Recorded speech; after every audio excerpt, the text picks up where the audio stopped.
Good evening, everybody, and welcome. Day number 78 is rolling right now, and actually, they're pushing already into day 79, but today's day 78 for us here, a few hours behind them. We've got a full night tonight, and I want to welcome all of you guys here, just getting the last couple of things clicked in, and we're going to be ready to go.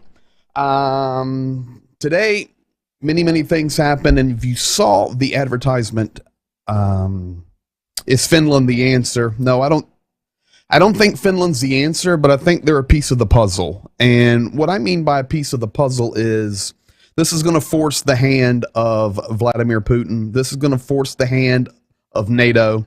This could potentially force the hand of the United States. It reinvigorates Ukraine. So some very key things. I actually have a letter from the president of Finland tonight that I will be reading for you and showing it to you. So Ricochet, welcome to you, sir. Florida, Finland the answer. If history is the judge, no. If NATO and Article 5 is the answer, still no. The landscape is getting complicated. Yes, the landscape is getting very complicated. And in fact, I'm going to say something about that. Linda Cassia, let me just say some hellos here. Welcome to you, Greenville, PA. Ted Link, as always. God bless you, my friend. Don Gentilini, welcome to you guys down there in beautiful state of Virginia. Victory for Ukraine. History is being made daily, and NATO is unified and get ready for action. Putin, what you feared is coming on you. I think it's definitely a possibility. I got something interesting, just a thought rolling around in here for a second. Rick Berry, God bless you. Good evening. Rita Berryman. Bill Terry up on top of the mountain down there. Bent Creek, Virginia, watching. God bless you. Roe Gammon watching from the great state of Virginia. JDO, welcome to you, my friend. Hello, Nathan Wright. God bless you. Woo. Bob Piccarilli. How about this shirt for you there, Bob Piccarilli? Collared shirt tonight. Yes, we went with a little collared. I'm feeling it. Texas in the house.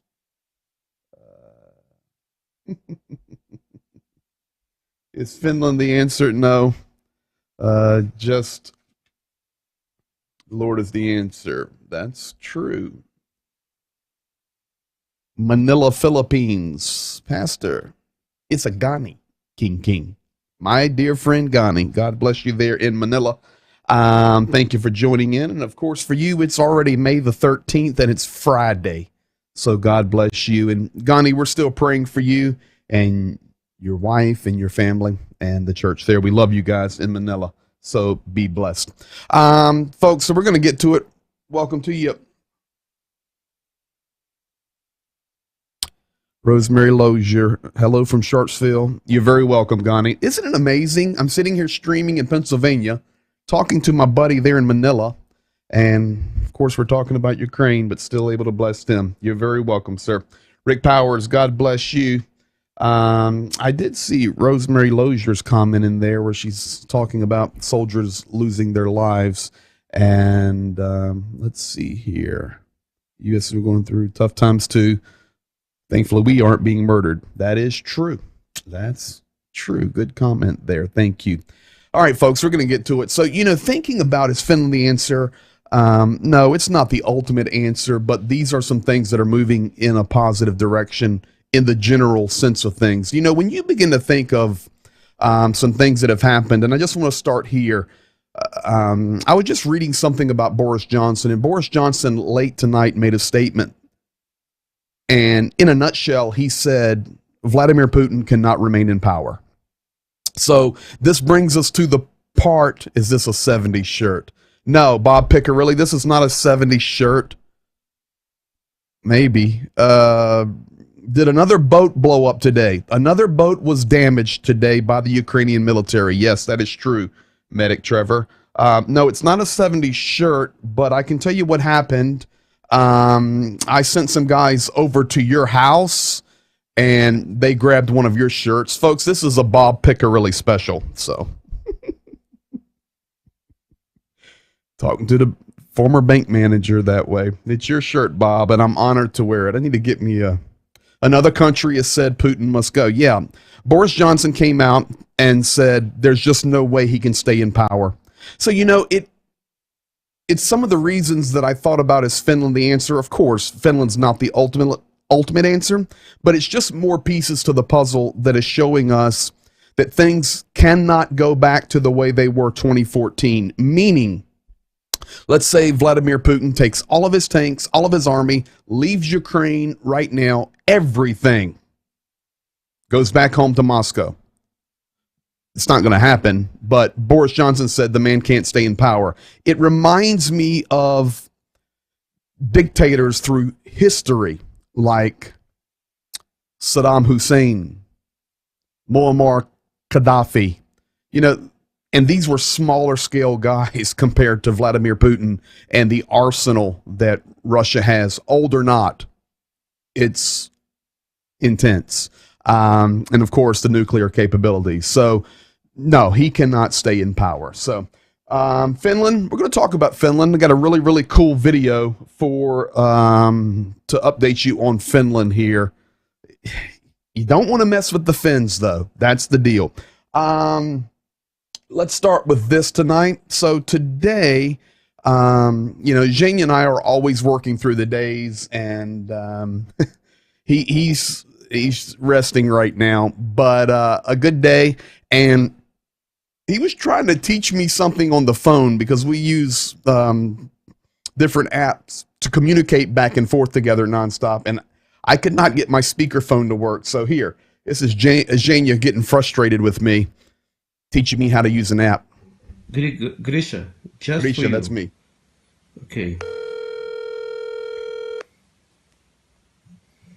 When you have troubles, you're doing like this, swipe, then you touch this, and you're choosing this one, dynamic. Now it's okay. I will send you right now a video. Okay. Okay.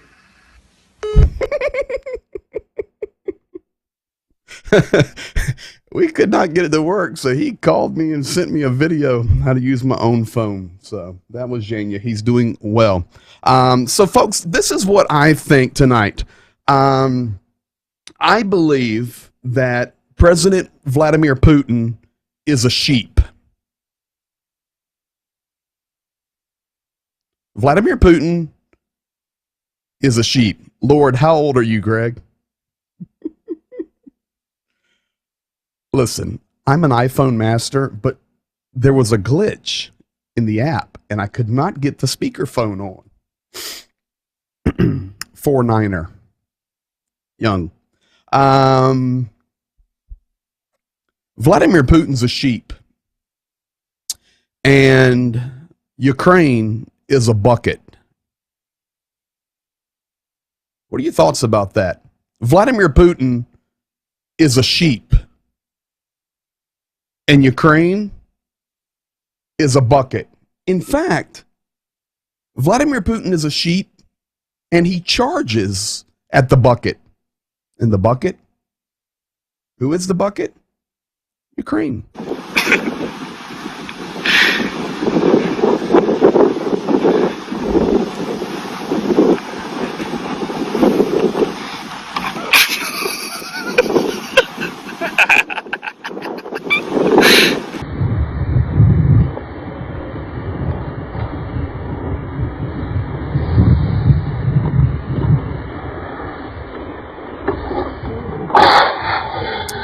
Yeah, he thought he was just going to run over Ukraine in 3 days, but the old sheep ran into a bucket. Yeah, we're having some smiles tonight. I'll be honest with you guys. I think we're approaching the time where there's going to be some adjustments happening. We'll look at the map in a moment. And a goat. Yeah, okay, a goat. That'll work. Maybe that was a goat. I don't know. It doesn't matter. He ran into the black bucket of Ukraine. So I think with Finland and the absolute coming into NATO, with all the military action that is happening under the radar right now in Belarus, with the push that Ukraine is having in Kharkiv, which is good. Some very good success there, but the counter in the south and the far east, there's no way I think Putin takes his toys and goes home. But there's no way he wins this war. So I'm smiling. There's no way he wins this war. Now, with a madman and a lunatic, the question is, what is he going to do? What is he going to do when he hears Boris Johnson say that man cannot stay in office? Even if he goes home today, he cannot stay in office. So where does this put the mentality? We shall see. The biggest player today in Ukraine was actually the weather. The biggest player in Ukraine today was the weather. Battling today was a challenge. The lines did not move at all. Russia fired so many cruise missiles at Ukraine. Kremenchuk alone was hit with 12 missiles. I will show you all this on the map in just a moment. But here was the weather in Ukraine today.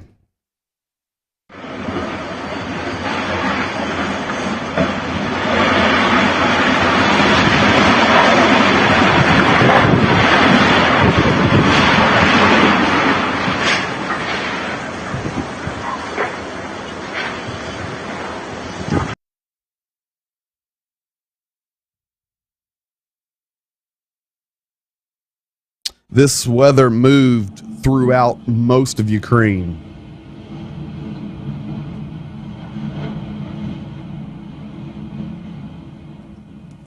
So we're talking some pretty serious weather that was rolling through Ukraine today. So as far as front lines battle and activity, it was pretty much a stalemate today. But Russia had the missiles flying. Now, a lot of you guys in here are veterans. A lot of you are connected to the military, even or either through yourself or maybe family members, watching movies, whatever it may be. I've got some footage today that was sent to me, all clear, all good, but it shows some frontline action with what's been happening over the last 24 hours of fighting, and I thought you'd appreciate that. I call it the frontline boys, and they're doing a really good job. Да. Ну вони сильно близько ложать. Вони ложать взагалі от, блядь, на поле буквально перед нами. Ну от дивись, зараз. Во. Бачиш?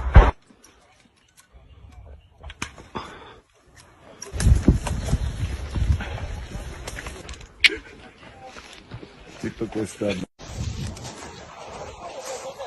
Отходим. Couple of wounded there, but they got them out.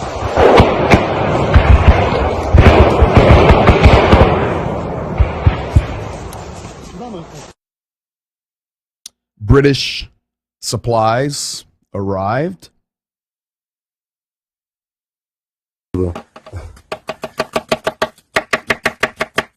KP duty. This is in Kharkiv.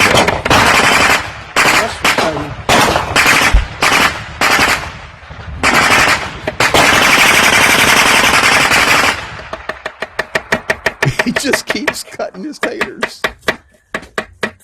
Good job, man.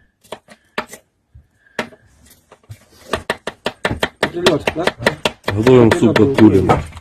He said, "Serious, man? This is serious, right?" Hey, boys, all of you wondering about the M77s, here you go.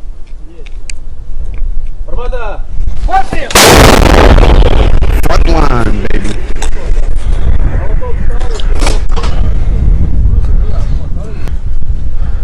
І російська батарея, яка веде вогонь, буде. We are attacking the battery with the M77. There you go.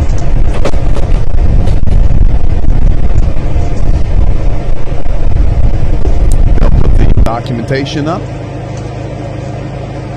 In 7-7. I'm sure some of you guys that have experience appreciate those videos, those things that has been happening in the last couple of hours. Potato Man has the most important job. You're right, keeping them full. And the disco ball, saving that for tomorrow night when I really put a disco shirt on. So there's a little bit of look from the front lines. Thought you would enjoy that. This is interesting here. There is only one country that holds more than 5% of Russian assets that has not frozen their assets. Britain, the United States, Germany, Japan, and France. France holding the second largest reserves of Russian resources. All those nations have frozen, and then you see the nation at the top in the black. That is Katai. Any guesses? That is China. China has not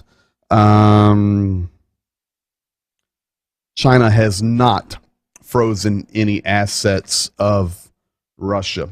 Today also, Human Rights Council voted, and remember this is the council that Russia was kicked out of, has voted to increase scrutiny on the deteriorating human rights situation in Ukraine stemming from the Russian aggression, particularly given events in Mariupol, several other towns and cities.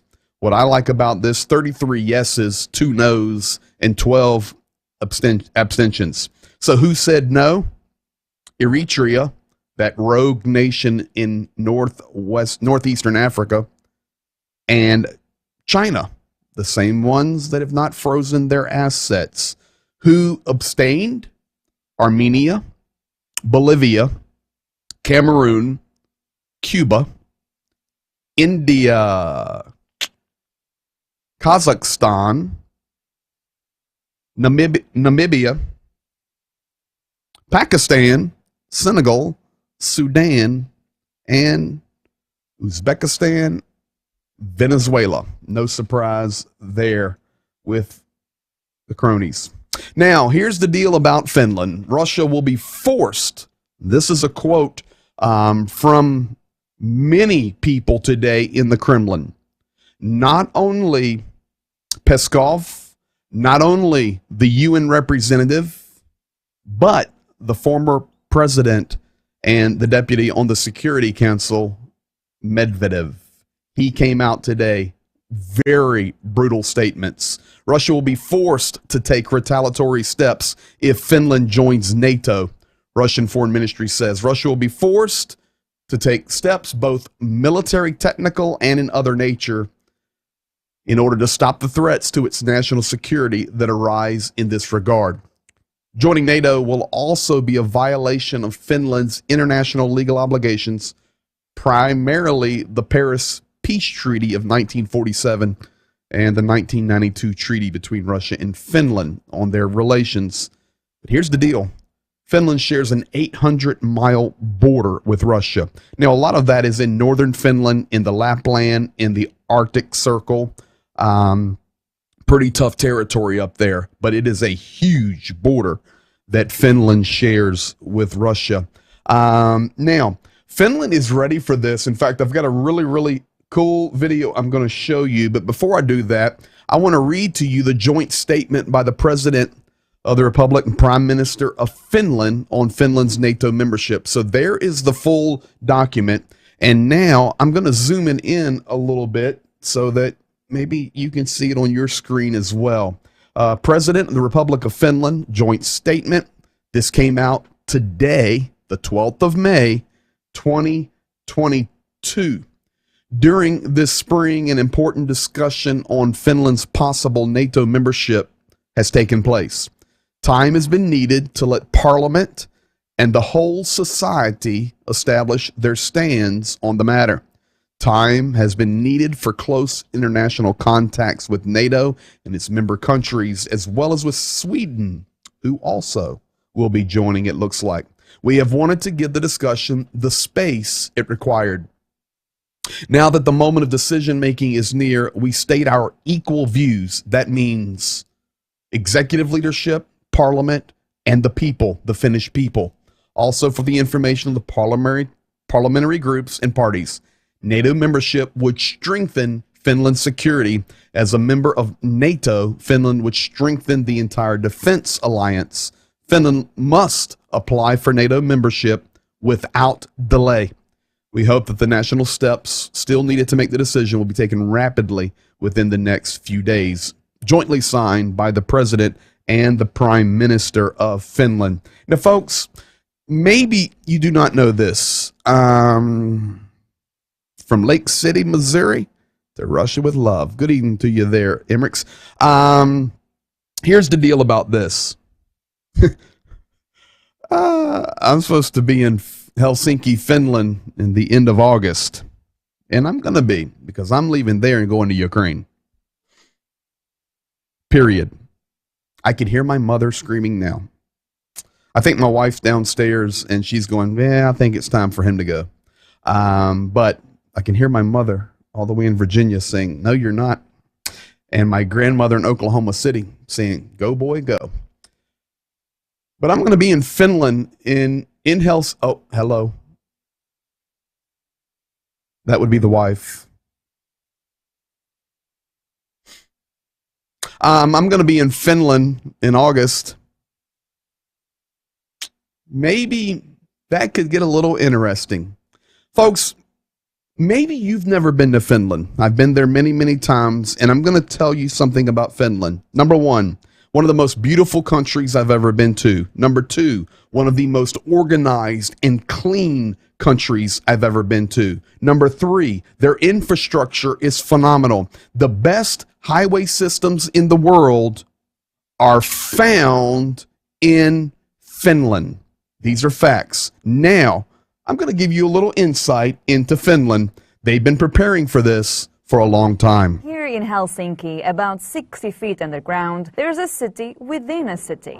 Finland's bunkers have everything you can possibly want. A floorball pitch, a gym, a cafeteria, a car park, and even a children's playground. This is just one of many shelters built into the bedrock beneath Helsinki.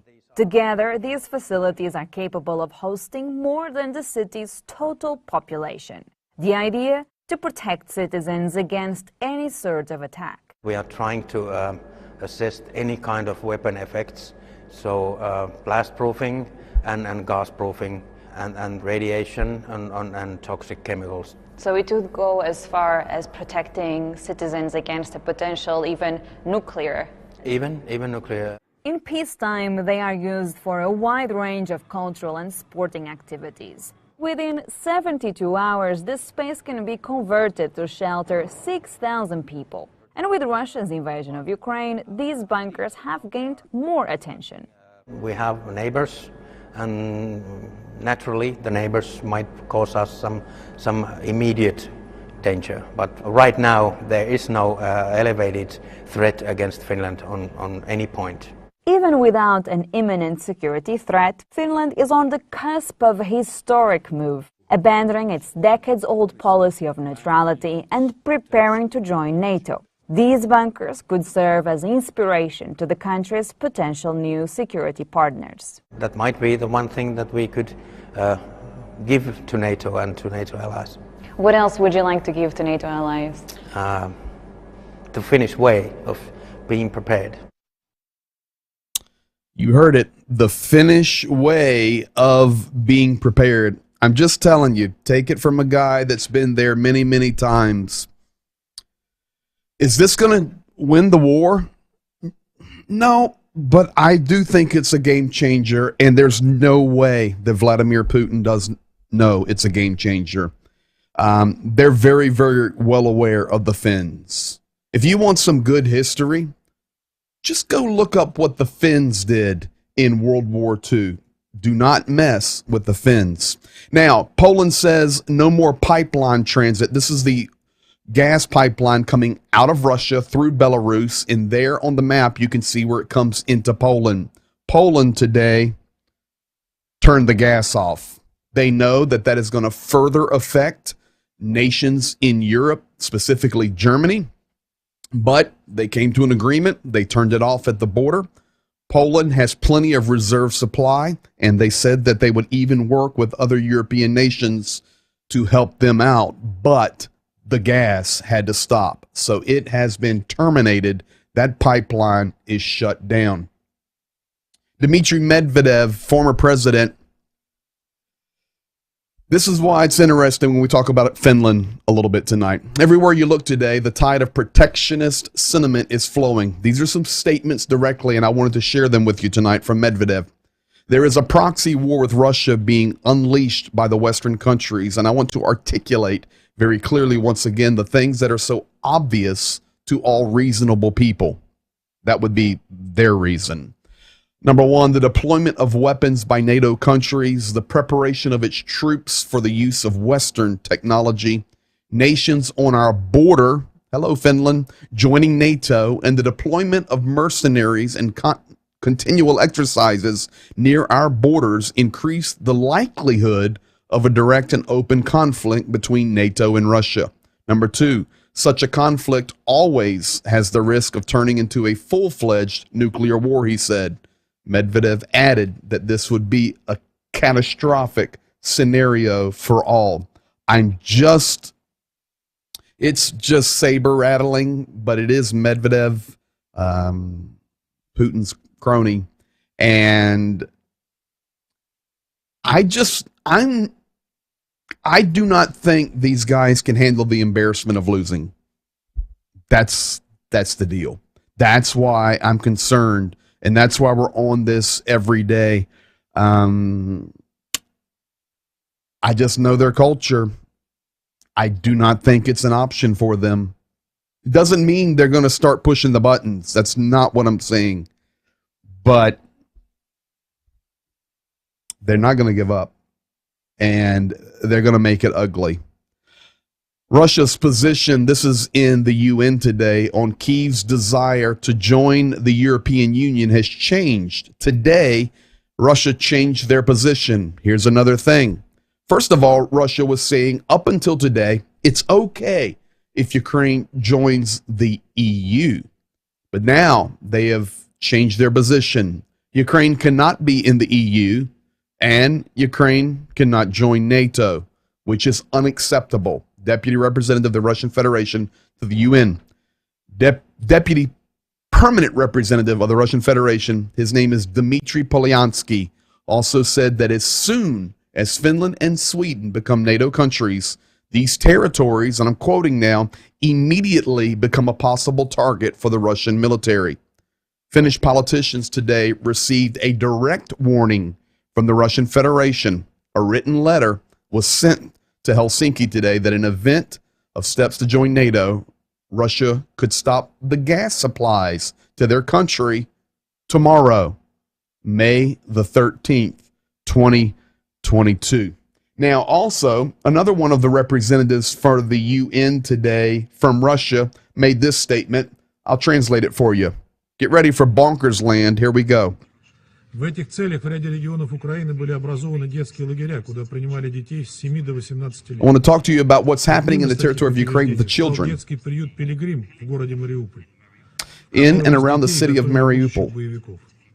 Другим подобным учреждением стала организация украинской молодежи «Центурия». They are having youth organizations that are unacceptable. Радикальный украинский национализм.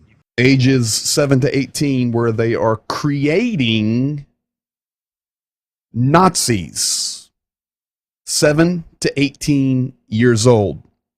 That is what Nutso just said. So you see the mentality. These people are bonkers. Yeah.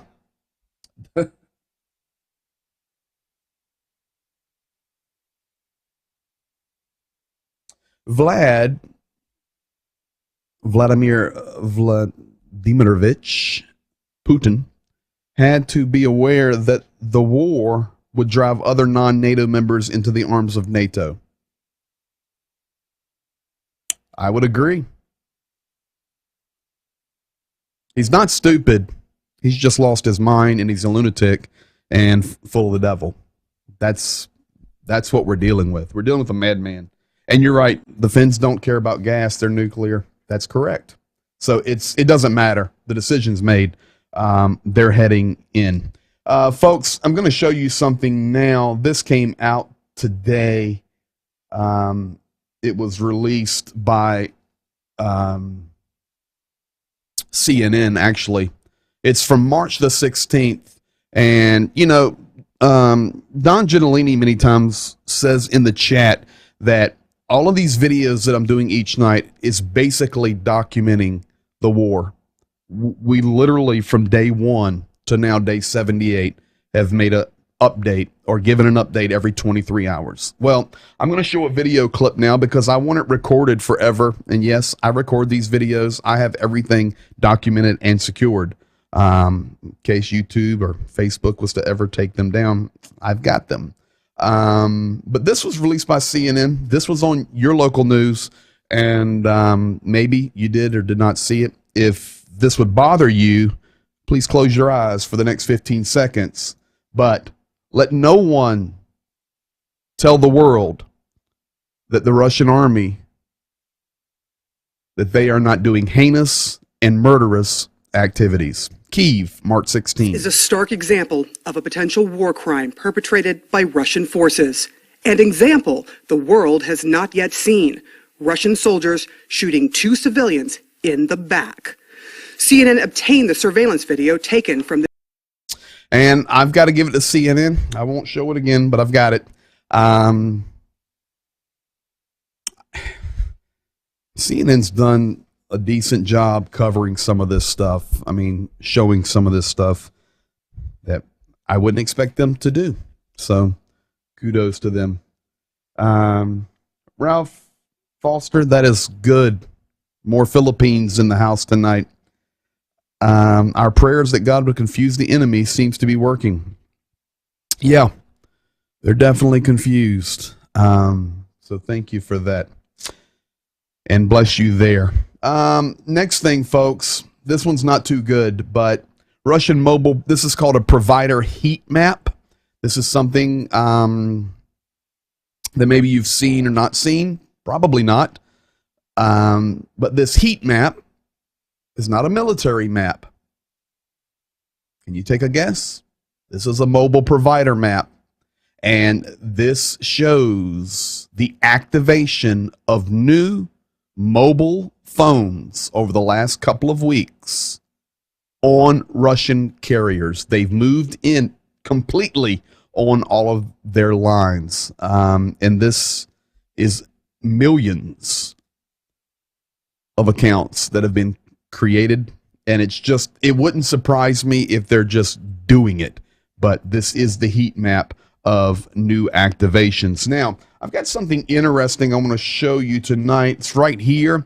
It's called The Anatomy of an Aggressor. And I know the graphic's a little small. I'm going to make it a little bit bigger for you. And then I'm even going to zoom it in a little bit more. We're just going to talk about a couple of the similarities between World War II and modern day Russia. Some things that we're seeing. We're trying to continue to tell the story so people stop saying we're nuts, because we're not nuts. Start on the far left. Messianism and imperialism. It's the cult of supremacy of one's own language, culture, history, and army. This is what Nazi Germany did. This is what Russia is doing. Symbolism, aggression as a brand with a logo. Swastika and the Z. Both have done it and are doing it. Unpunished aggression, annexing new territories, which encourages further aggression. Nazi Germany, modern day Russia. Militarization of youth, Nazi Germany. And I can tell you that there have been 15, 16, 17-year-old kids fighting for the Russian army that have been captured. Punitive authorities, unlimited influence, the use of coercion by police and intelligence services, both Nazi Germany and modern day Russia. Wearing the peacemaker mask. Hello, Nazi Germany and modern day Russia. We're coming to set our people free. We're coming to bring peace. We're coming to bring the Russian world to our soil, not Ukraine, but it's Russia. On the far left, dominance, contempt for other peoples, or denial of their independence, Nazi Germany and modern day Russia. Propaganda, total control over the media, removal of dissidents, Nazi Germany, modern day Russia. Vojdism, it's also called leaderism. It's the cult of one person being the undisputed leader. Adolf Hitler, Vladimir Putin. Revanchism, the desire to restore lost greatness. You've heard it.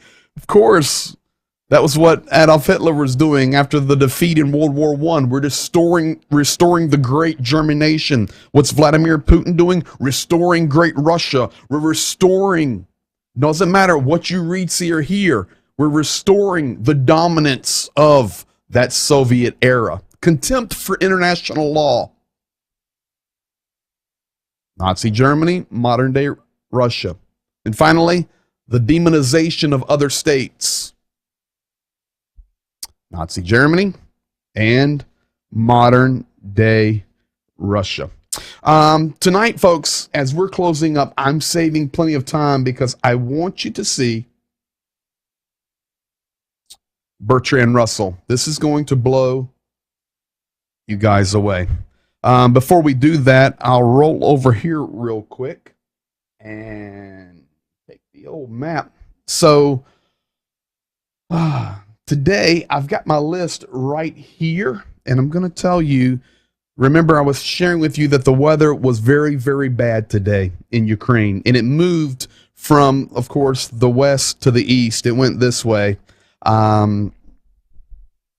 So front lines, battles, pretty much a standstill. But Russia unleashed an unbelievable amount of longer range missiles. Today alone, Kremenchuk, right there, 12 cruise missiles hit. You remember when Volodymyr Zelensky was talking about their inability to refine fuel and they're struggling because of their facility at Kremenchuk? And then I think I shared with you some information or a video that stated it would be at least 1 year or into 2023 before that refinery could be even potentially repaired. Well, that's off the table now. It's nothing but dust now. Today, that was the target in Kremenchuk. Poltava, this is the region where our refugees here are from. Kharkiv, let me go down my list. Odessa, Mykolaiv, Zaporozhye, Dnipro. This whole region in here with Kramatorsk and Slavyansk and Sumy. I thought they left Sumy. Yeah.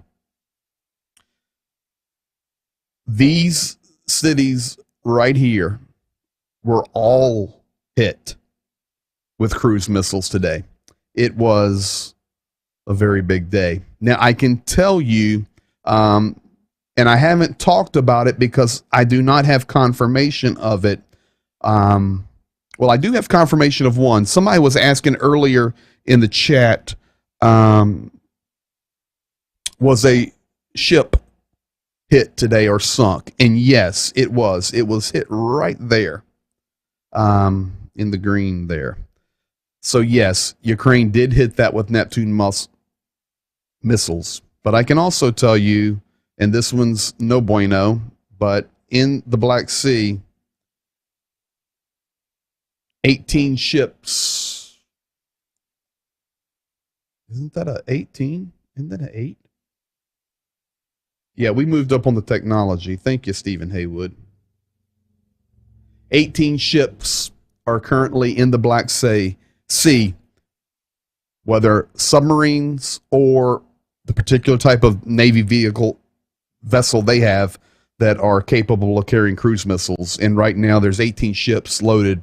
And when those vessels are fully loaded, it's 50 cruise missiles at a time, and they are in the Black Sea.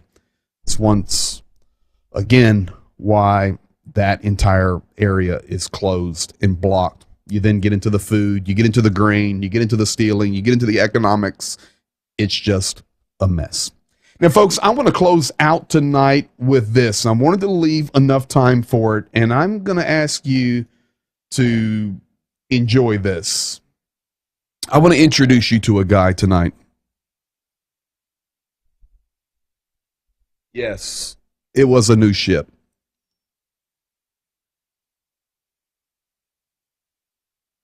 Medic Trevor. What that doesn't show is that the security met them at the gate and they shared cigarettes. When he walked away, they shot the owner and the guard. That is correct. That is correct. That was back to the shooting in Kyiv. Just murder. Absolute murder.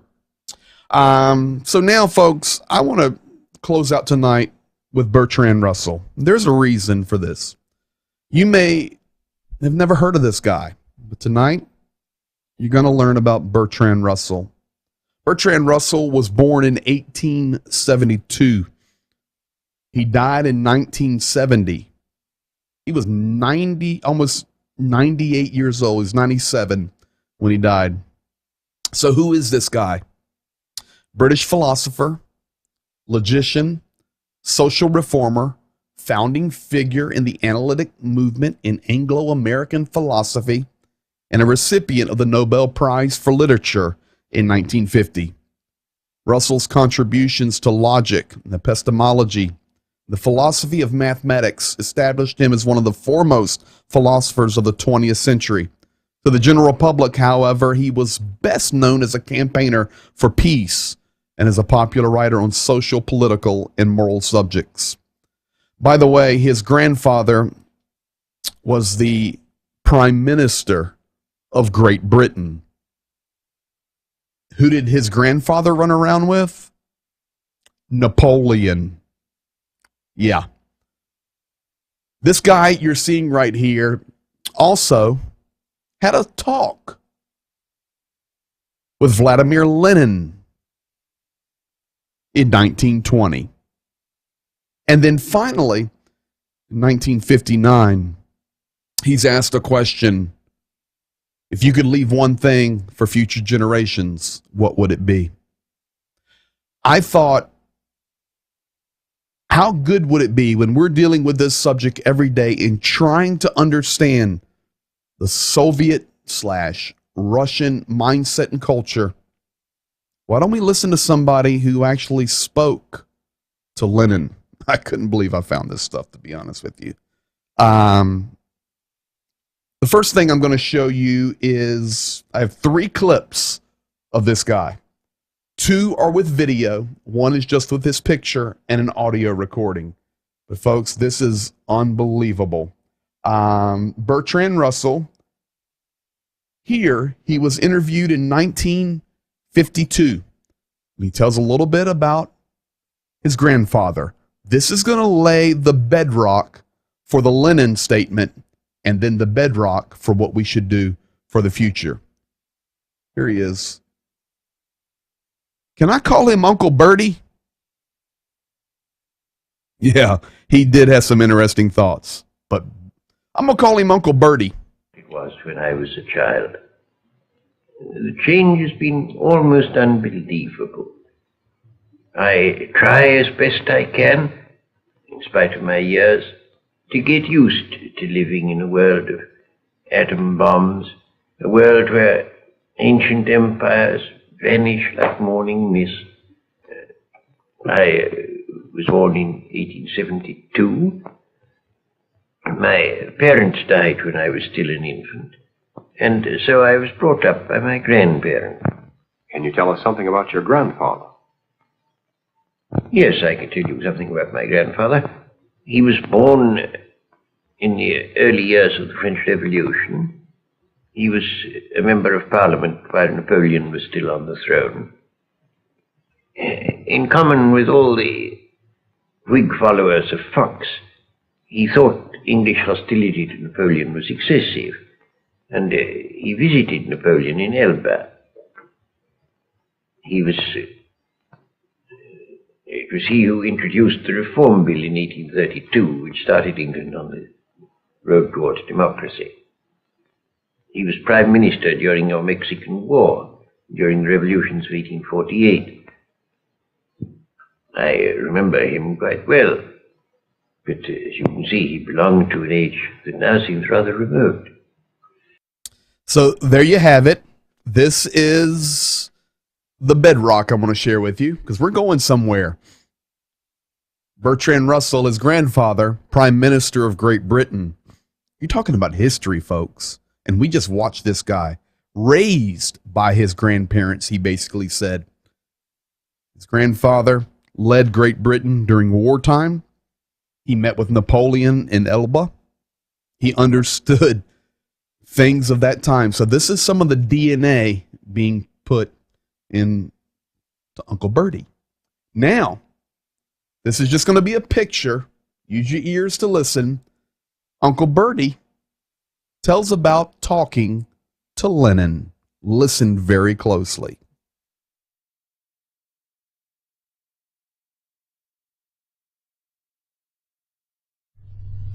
I met Lenin in 1920 when I was in Russia.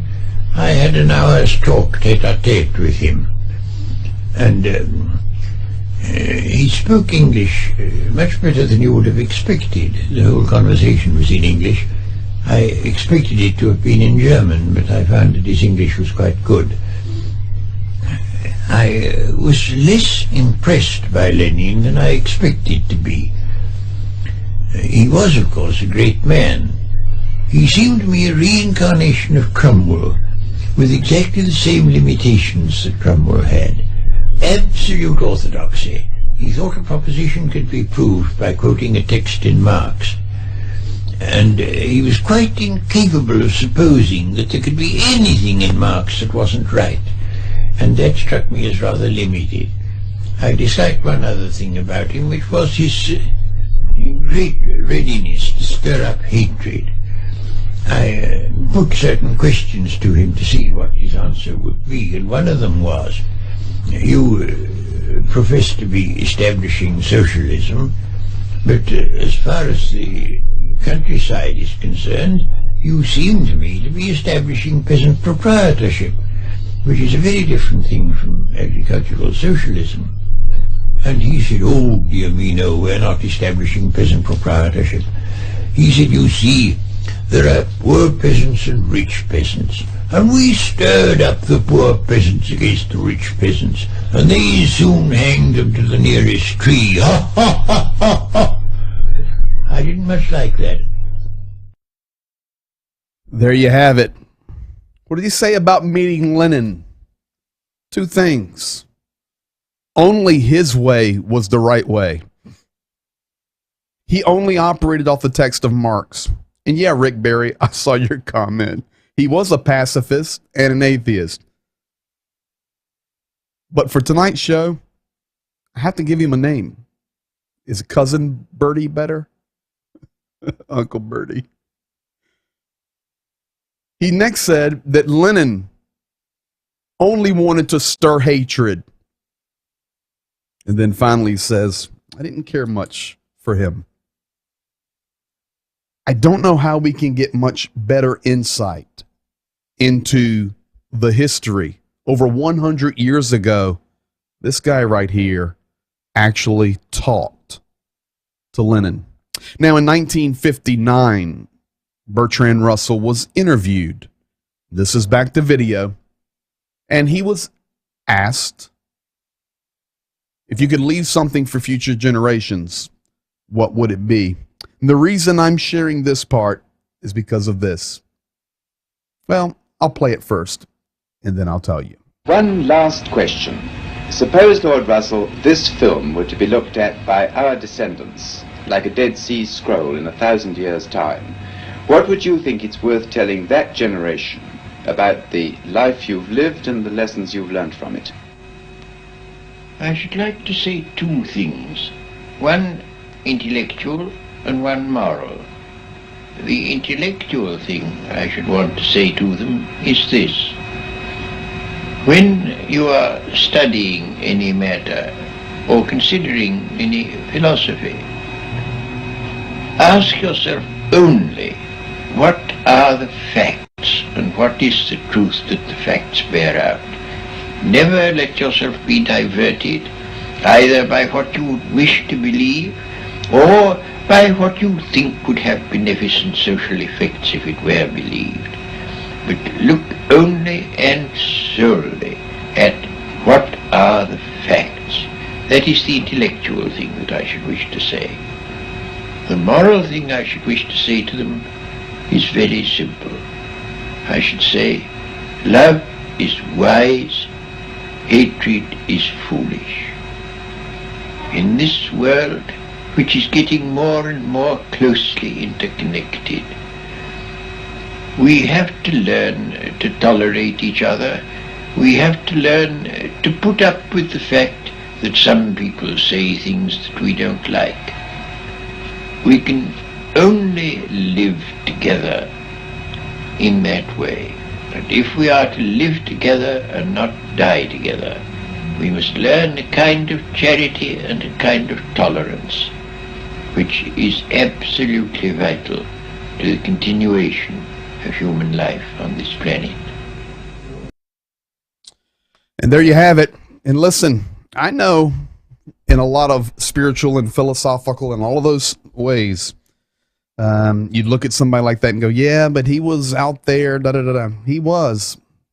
But my goodness, the guy's grandpa ran around with Napoleon. He ran around with Lenin. He knows the score when it comes to these nut jobs. Very, very interesting guy. But of those statements, and that's what I'll leave you with tonight. And this is why I wanted to share this. I wanted to be recorded. This is found in multiple videos. I grabbed them, and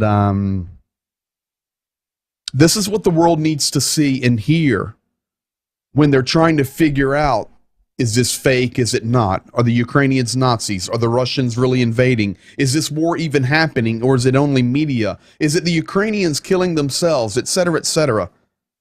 Bertrand Russell said, when you're studying a matter, ask, what are the facts?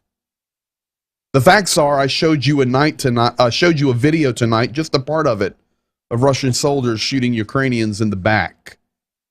You cannot deny the fact. The fact is, for 78 days, we've interviewed and talked with people inside of Ukraine almost every day. The fact is, I'm showing you video. The fact is, we have decades of cultural experience. The fact is, we can read and speak the language. The fact is, we know these people and we know this culture and we know the truth.